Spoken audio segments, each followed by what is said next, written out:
प्यारे विद्यार्थियों, नमस्कार। बृहन मुंबई महानगर पालिका शिक्षण विभाग वर्चुअल ट्रेनिंग सेंटर में आप सभी का हार्दिक स्वागत है। आपका वर्चुअल मार्गदर्शक जयप्रकाश आर मिश्रा। चलिए हम सीखने के लिए तैयार हो जाते हैं।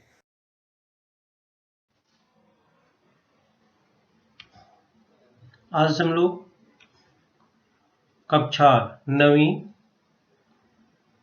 विषय विज्ञान और प्रौद्योगिकी, जिसको हम साइंस एंड टेक्नोलॉजी बोलते हैं, आज का अपना टॉपिक है उपयुक्त और उपद्रवी सूक्ष्मजीव। उपयुक्त और उपद्रवी सूक्ष्मजीव के बारे में हम लोग इस पाठ में सीखेंगे।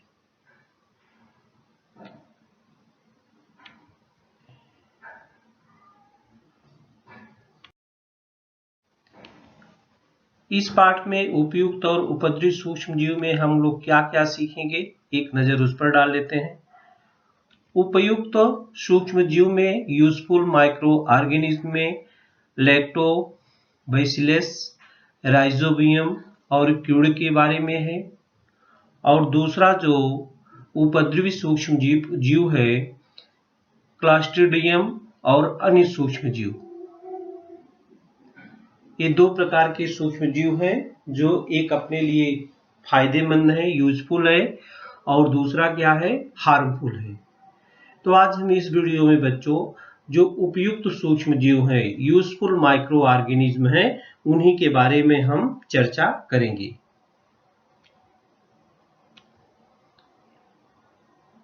बच्चों जैसा आप चित्र में देख रहे हैं कि हमारे आसपास सर्वत्र कह लीजिए चारों तरफ हमारे आसपास सूक्ष्मजीव दिखाई देते हैं,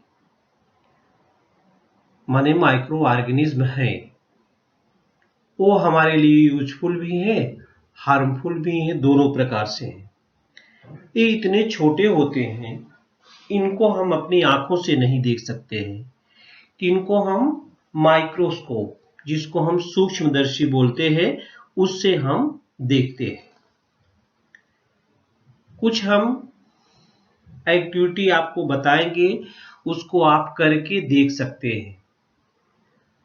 आप अपने घर में भी करके उसको देख सकते हैं। हमारे खाने पीने की सामग्री में बहुत सारे सूक्ष्मजीव ऐसे हैं जो हमारे लिए फायदेमंद होते हैं। तो चलिए हम सबसे पहले लैक्टोबैसिलाई जो उपयुक्त सूक्ष्मजीव हैं इसके बारे में करेंगे। यूजफुल माइक्रो ऑर्गेनिज्म लैक्टोबैसिलस या लैक्टोबैसिलाई भी बोलते हैं इसको। आप इसको कैसे करके देखेंगे बच्चों, देखिए ताजा छाछ की एक बूंद स्लाइड पर ले लें। स्लाइड आपके घर पे तो नहीं होगी, आप जब प्रयोग करने जाएंगे आपकी प्रयोगशाला में मिलती है। इस एक बूंद छाछ ले लें स्लाइड पर, उस बूंद की एक पतली परत बनाएं, उस पर मिथिलीन ब्लू अभिरंजक की एक बूंद डालकर आच्छादक कांच से उसको रखें। इसके बाद संयुक्त सूक्ष्मदर्शी की 10x लेंस और तत्पश्चात उच्च क्षमता वाली 60x लेंस से उसका आप निरीक्षण करेंगे। ये लेंस ऊपर नीचे करने के लिए उसमें सूक्ष्मदर्शी में बना होता है। जब आप प्रयोगशाला में अपनी जाएंगे तो उसमें आप देखेंगे कि तीली जैसा, ये देखिए ये सूक्ष्मदर्शी है। इससे जब आप ये स्लाइड है यहाँ पर, ये देखिए स्लाइड है, यहाँ पर ये स्लाइड यहाँ पर रखेंगे। ऊपर से आप ये नेत्र ऊपर से देखेंगे, एक कांच की पट्टी है, इस पर रख करके तो आपको जो जीवाणु, जो सजीव, नीले रंग की तीली जैसा सजीव जो होता है हलचल करता हुआ आपको मिलेगा। नीले रंग के तीली जैसे सजीव हलचल करते हुए दिखाई देते हैं। इन जीवाणुओं का नाम इन जीवाणुओं का जो नाम है वो है लैक्टोबैसिलाई। इनका नाम क्या है? लैक्टोबैसिलाई। और ये कैसे होते हैं बच्चों? ये आयताकार होते हैं। ये कैसे होते हैं? आयताकार होते हैं। लैक्टोबैसिलस अनाक्षी जीवाणु है, अर्थात ये बगैर ऑक्सीजन के भी अनाक्षी जीवाणु है। ये बगैर ऑक्सीजन के भी ऊर्जा निर्मित कर सकते हैं, बिना ऑक्सीजन के।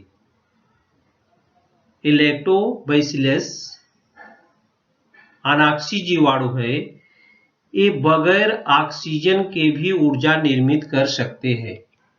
इनका आकार कैसा होता है बच्चों? देखिए, आयताकार होता है। इनका आकार कैसा होता है? लैक्टोबैसिलाई हैं, इनका आकार आयताकार होता है। इनका आकार एक कैसा होता है? यहाँ पर देखिए, आयत के आकार का है। आप इनको सूक्ष्मदर्शी से, ये देखिए, छाछ की एक बूंद ले लो स्लाइड पर और उस पर मिथिलीन ब्लू अभिरंजक की बूंद डाल दो और उसको संयुक्त सूक्ष्मदर्शी से देखने पर आपको नीले रंग की तीली जैसे सजीव हलचल करते हुए दिखाई देते हैं। ये जो सजीव हलचल करते हुए दिखाई देते हैं ये लैक्टोबैसिलस हैं। ये आयताकार होते हैं, अनाक्षी जीवाणु है, अर्थात ये बगैर ऑक्सीजन के भी ऊर्जा निर्मित कर सकते हैं। बच्चों, हमारे घर में दूध से दही बनता है। दूध से क्या बनाया जाता है? दही बनाया जाता है। तो दही बनने में जो सूक्ष्म जीव काम करते हैं, जो सूक्ष्म जीव उसमें भाग लेते हैं, माने दूध को दही में परिवर्तित करने में, आपने देखा होगा दूध को जमाने के लिए उसको थोड़ा हल्का गर्म भी रखते हैं, उसमें जावन डालते हैं, मतलब दही डालते हैं, तब वो जमता है। तो ये जो सूक्ष्म जीव हैं ये लैक्टोबैसिलाई के ही होते हैं। किसके होते हैं बच्चों? लैक्टोबैसिलाई के होते हैं।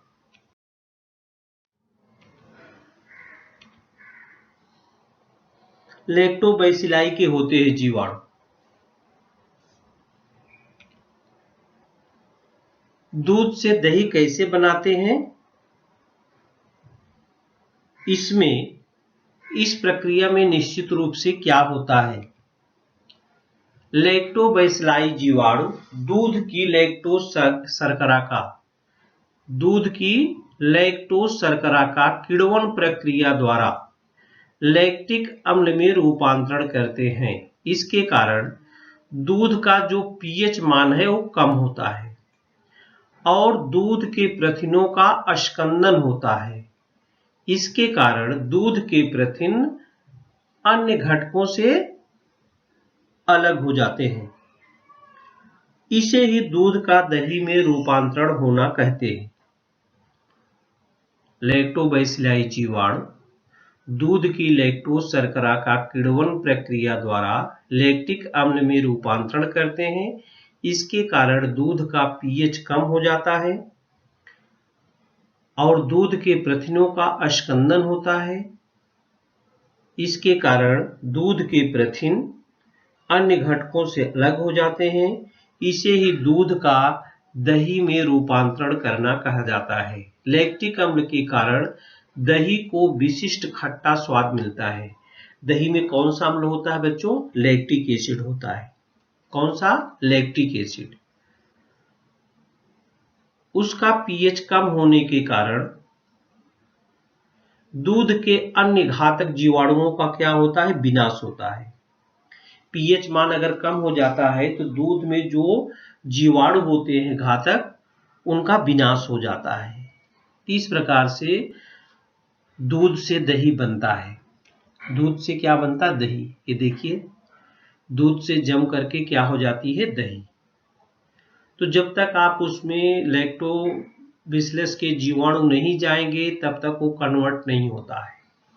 और जो ये सूक्ष्म जीव है वो हमारे लिए क्या है, फायदेमंद है।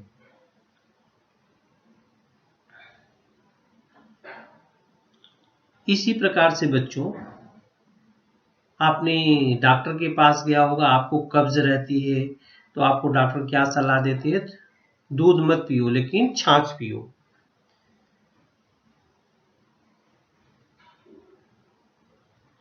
तो क्योंकि छाछ क्या करता है, उसमें जो जीवाणु हैं, माइक्रो ऑर्गेनिज्म जो है, सूक्ष्म जीव है, वो क्या करते हैं, आपको फायदा करते हैं।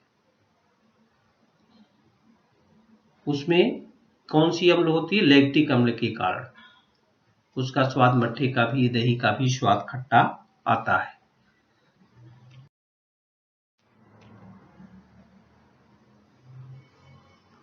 लैक्टोबिलस जीवाणुओं के उपयोग, इसके उपयोग क्या क्या हैं?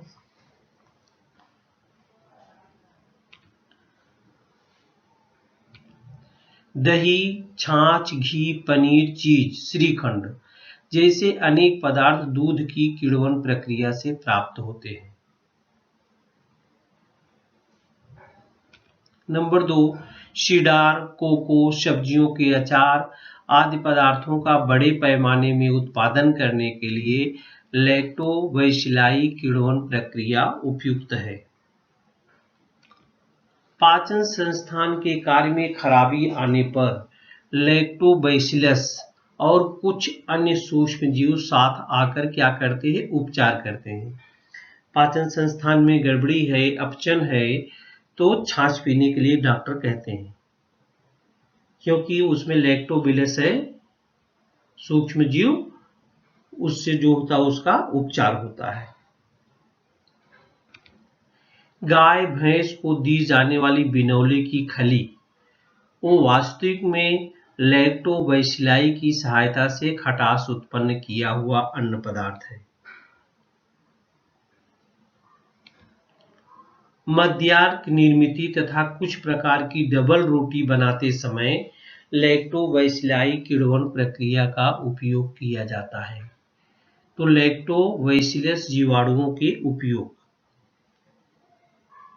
ये क्या था बच्चों, लैक्टोबैसिलस जीवाणुओं के उपयोग।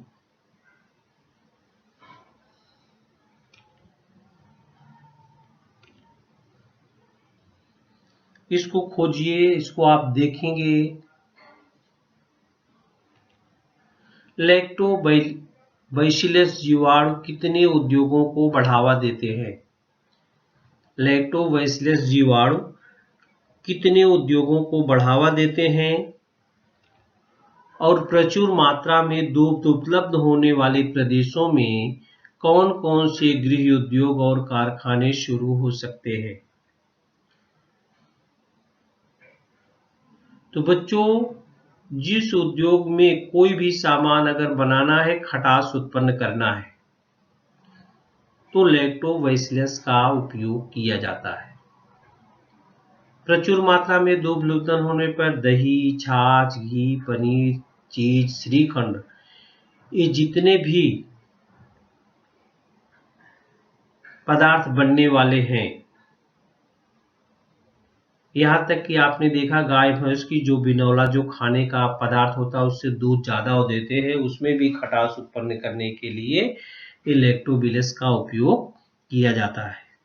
ये बहुत ही फायदेमंद है। आगे चलते हैं, हम देखते हैं राइबोजियम सहजीवी जीवाणु। राइबोजियम सहजीवी जीवाणु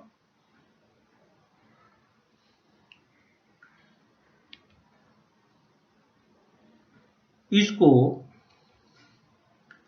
करके हम देख सकते हैं। करके क्या कर सकते हैं, देख सकते हैं। विज्ञान है, हम करके सीखते हैं। मेथी, मूंगफली, सोयाबीन अथवा किसी दलहन का पौधा लेकर 3 से 5% हाइड्रोजन परऑक्साइड के द्रवण से उसको निर्जंतुक कीजिए। माने मेथी, मूंगफली, सोयाबीन, इसमें से किसी भी दलहन का एक पौधा ले लो, और 3 से 5% का हाइड्रोजन पेरोक्साइड मिलता है, उसको डालकर उसको निर्जंतुक कीजिए। बाद में आप उसको क्या करो, बाद में 70% इथाइल एल्कोहल के द्रवण में 4-5 मिनट तक रखें। निर्जंतुक पानी से स्वच्छ कीजिए और गांठों के बहुत ही पतले फांक कीजिए। एक अच्छी फांक सैफरिन के तनु द्रवण में 2-3 मिनट रखें। स्लाइड पर फांक रखकर आच्छादन कांच रखें और संयुक्त सूक्ष्मदर्शी की सहायता से उसको निरीक्षण कीजिए। एक गुलाबी डंडियां, जो डंडियां होगी उसकी एक गुलाबी डंडियों जैसे बेलाकार सजीव राइजोबियम जीवाणु है। यह जीवाणु देखने के लिए हमें दलहनों के पौधों की जड़ों की गांठ ढूंढनी पड़ेगी।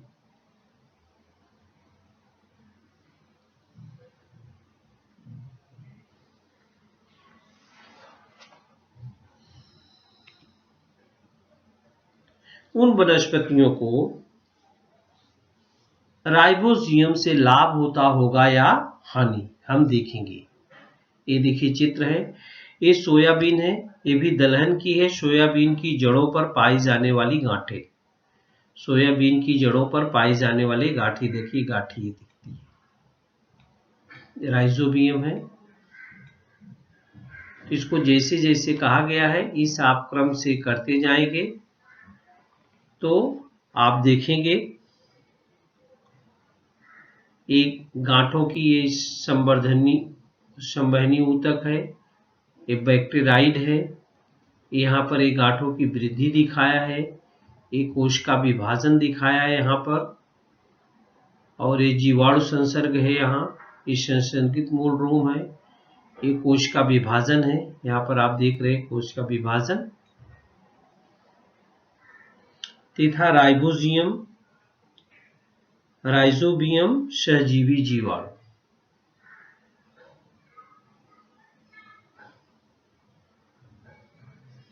राइजोबियम का कार्य और महत्व क्या होता है? महत्व, जड़ों पर गांठ में रहने वाले राइजोबियम उस पौधों को नाइट्रेट तथा अमीनो अम्लों की आपूर्ति करते हैं।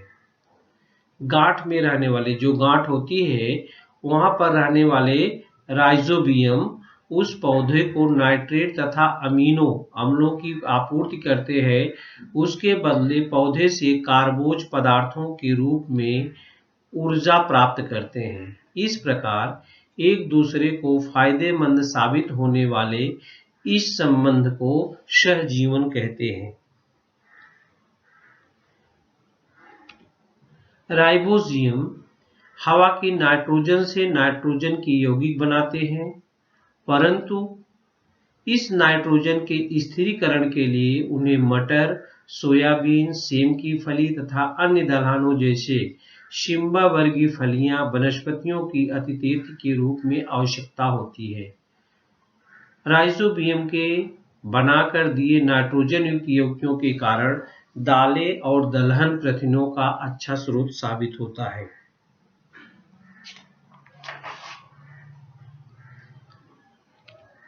दलहनों की फसलों की समाप्ति होने पर उनकी जड़ें तथा पौधे का कुछ भाग विचारपूर्वक मिट्टी में मिलाकर जीवाणुओं की मात्रा कायम रखी जाती है और राइजोबियम के कारण रासायनिक खादों का उपयोग कम होता है।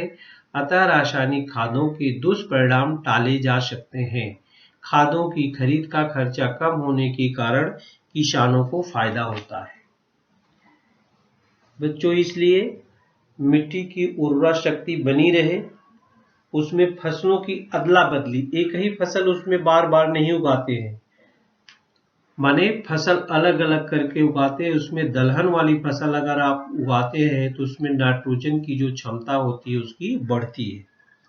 नाइट्रोजन की जो क्षमता होती है वो बच्चों क्या होती है, बढ़ती है। इसलिए जमीन, जो भी उपजाऊ जमीन है उसमें फसलों को अदल बदल के लगाना चाहिए। आजकल बुआई के पहले से ही बीजों को राइजोबियम युक्त द्रव या पाउडर उसमें लगाया जाता है बीजों में। बुआई के बाद यह राइजोबियम जीवाणु पौधे में प्रवेश करते हैं। इस पद्धति को राइजोबियम टीकाकरण कहते हैं। यह प्रयोग दलहनों के साथ साथ तृण धान्य और अन्य फसलों को भी नाइट्रोजन की आपूर्ति करने हेतु उपयुक्त होता है।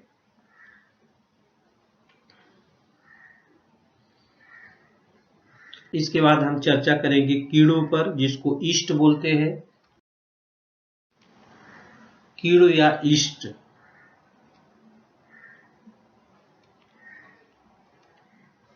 करें और देखें। एक कृति है, करें और देखें। कृति में क्या है बच्चों? बाजार से एक्टिव ड्राई ईस्ट लेकर आए। बाजार में एक्टिव ड्राई ईस्ट मिलता है। एक बोतल में 1 चम्मच ईस्ट, 2 चम्मच चीनी और थोड़ा गुनगुना पानी मिलाएं। बोतल के मुंह पर एक रंगहीन पारदर्शक गुब्बारे कसकर बिठा दें। 10 मिनट बाद कौन कौन से बदलाव दिखाई दिए आप उसको देखिए। होता क्या है कि गुब्बारे में जमा हुई गैस में कली चूना मिलाएं। यह कली चूना बीकर में लेकर परीक्षण कीजिए क्या दिखाई दिया। बोतल के द्रवण की एक बूंद स्लाइड पर लेकर उस पर आच्छादित कांच रखें और संयुक्त सूक्ष्मदर्शी की सहायता से निरीक्षण कीजिए। बोतल का द्रावण संभाल कर रखें। तो स्लाइड पर इस प्रकार से इसको अगर करेंगे आप, तो स्लाइड पर लंब वृत्ताकार रंगहीन कवक कोशिकाएं दिखाई देती हैं। इन कोशिकाओं पर छोटे वृत्ताकार भाग चिपके हुए दिखाई देंगे। यह ईस्ट की नई बनती हुई कोशिकाएं हैं।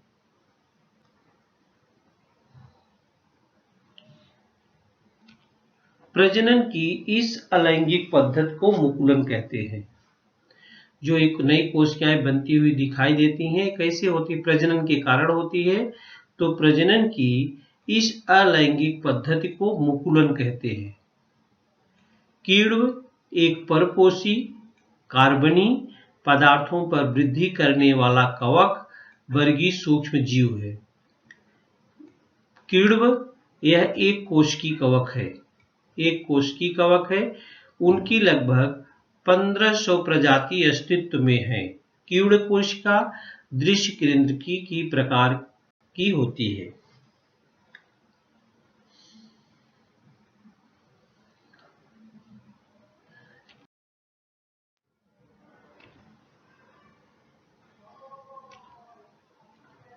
ऊपर दिए गए प्रयोग में चीनी के द्रव में स्थित कार्बनी पदार्थों के कारण ईस्ट की वृद्धि होती है और प्रजनन शीघ्रता से होता है।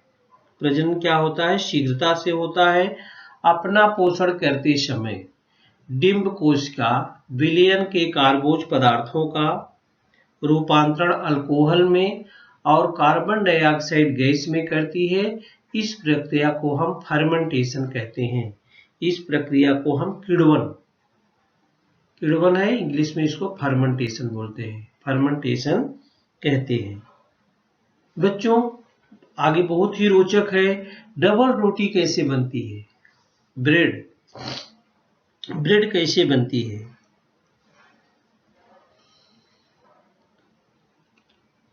तो कीड़ों के प्रयोग में हमने बोतल में जो द्रावण बनाया था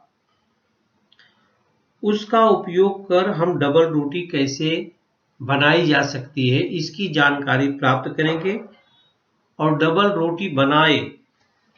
और डबल रोटी जब आप देखते हैं ना, उसमें जाली जाली रहती है। डबल रोटी आप खाते हैं, निरीक्षण उसका कीजिए, जाली जाली रहती है। और वो किसके कारण से ऐसा होती है बच्चों? तो डबल रोटी आटे की ही बनती है। आटे में ईस्ट मिलाया जाता है। ईस्ट मिलाने से एक किण्वन की प्रक्रिया होती है और उस आटा जो होता है क्या, एक उच्च तापमान पर फूल जाता है। उसके बीच में झिल्ली जो बनती है ना, वो गैप हो जाती है, मतलब उसके बीच में जगह बन जाती है।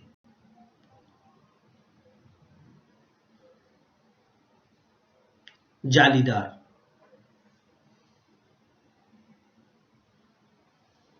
अगर आप कारखाने में कहीं जहां पर ब्रेड बनता है आप जाएं तो वहां पर उसका निरीक्षण करके आप देख सकते हैं। आप जानते हैं शक्कर के कारखाने में शक्कर के साथ साथ अधिकतर अल्कोहल का भी उत्पादन किया जाता है। गन्ने के रस का शीरा निकलता है, उसमें भी प्रचुर मात्रा में कार्बोज पदार्थ होते हैं। शीरा में सैक्रोमाइसिस कीड़े मिलाकर उसका किण्वन किया जाता है। इस प्रक्रिया में इथेनॉल एल्कोहल के प्रमुख उत्पाद और ईस्टर और अन्य अल्कोहल ये अन्य उप उत्पाद भी मिलते हैं। इथेनॉल से बच्चों स्पिरिट, मद्यार्क और अन्य रसायन प्राप्त होते हैं। उसी प्रकार इथेनॉल धूम्र विरहित उच्चतम दर्जे का ईंधन भी है।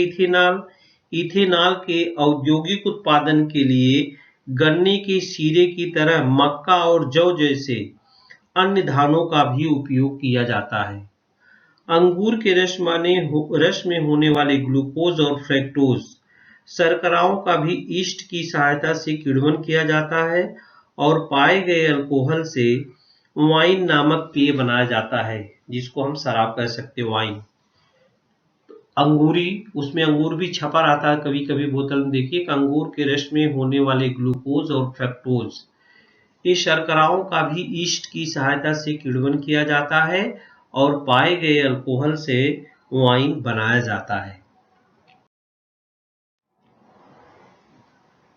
एंटीबायोटिक्स, प्रतिजैविक, ये क्या है? एंटीबायोटिक का आप नाम सुने हो, आपको बुखार होता है तो डॉक्टर आपको एंटीबायोटिक दवाई देता है। तो बुखार हमको होता क्यों? एंटीबायोटिक दवाएं हैं, एक टैबलेट है, कैप्सूल है, सूक्ष्म जीवों का विनाश और उनकी वृद्धि का प्रतिकार करने वाले जीवाणु और कवकों से पाए गए कार्बनिक यौगिक ही प्रतिजैविक हैं। 20वीं सदी के प्रतिजैविकों के कारण औषधोपचारों में क्रांति हुई और क्षय रोगों का भी कुछ अन्य देशों से लगभग निर्मूलन हो गया। इसी एंटीबायोटिक के कारण बहुत से ऐसे रोग हैं। प्रतिजैविक प्रमुख रूप से जीवाणुओं के विरुद्ध कार्य करते हैं। कुछ प्रतिजैविक आदिजीवों को नष्ट कर देते हैं। कुछ प्रतिजैविक अनेक प्रकार के जीवाणुओं के विरोध में उपयोगी होते हैं। इन्हें विस्तृत क्षेत्र प्रतिजैविक ब्रॉड स्पेक्ट्रम एंटीबायोटिक कहते हैं, जैसे एम्पिसिलिन, एमोक्सिसिलिन, टेट्रासाइक्लिन इत्यादि। यदि रोग के लक्षण दिख रहे हैं किंतु रोग जंतुओं का अस्तित्व नहीं मिल रहा है तो ब्रॉड स्पेक्ट्रम एंटीबायोटिक का उपयोग किया जाता है। जैसे आपको बुखार हो गया, आपको घाव हो गया, ऐसा कुछ हो गया, इन्फेक्शन हो गया, तो इसमें एंटीबायोटिक दवा आपको डॉक्टर देता है, एंटीबायोटिक दवा आपको देता है। पेनिसिलिन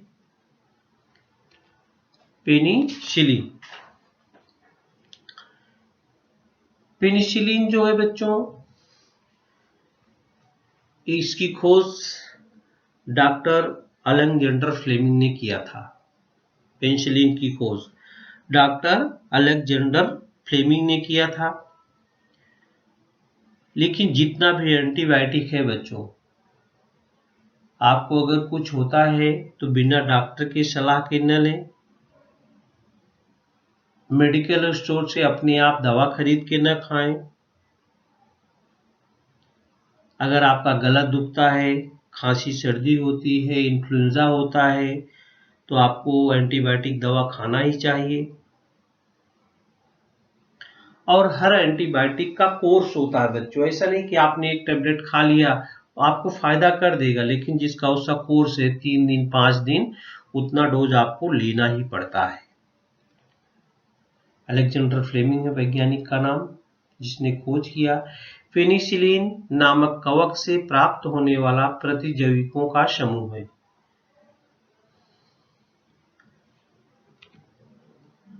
स्टेफिलोकोकाई, क्लासिड्रिया, स्ट्रेप्टोकोकाई प्रजातियों के जीवाणुओं से होने वाले सांसों को काबू में लाने के लिए उनका उपयोग होता है।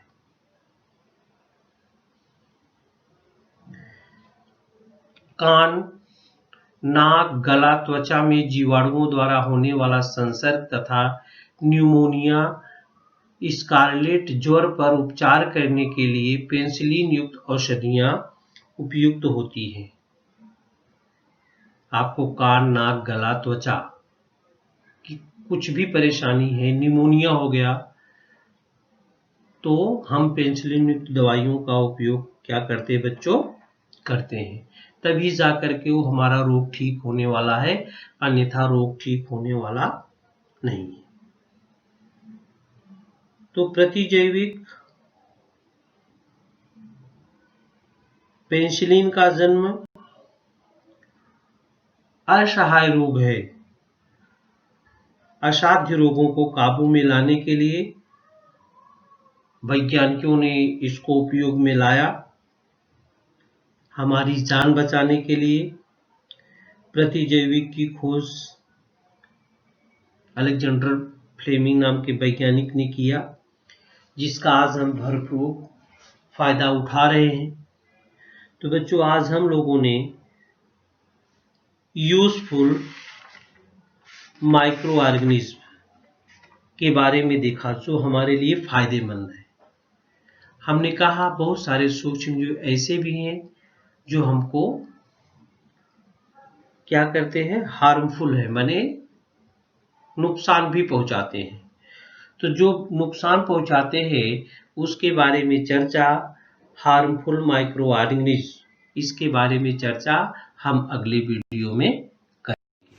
प्यारे विद्यार्थियों, हमने जो आज सीखा, हमें पूर्ण विश्वास है आप उसको अच्छी तरह से सीख चुके हैं और उसका आप अच्छी तरह से अभ्यास भी करेंगे। आज के लिए इतना ही, धन्यवाद।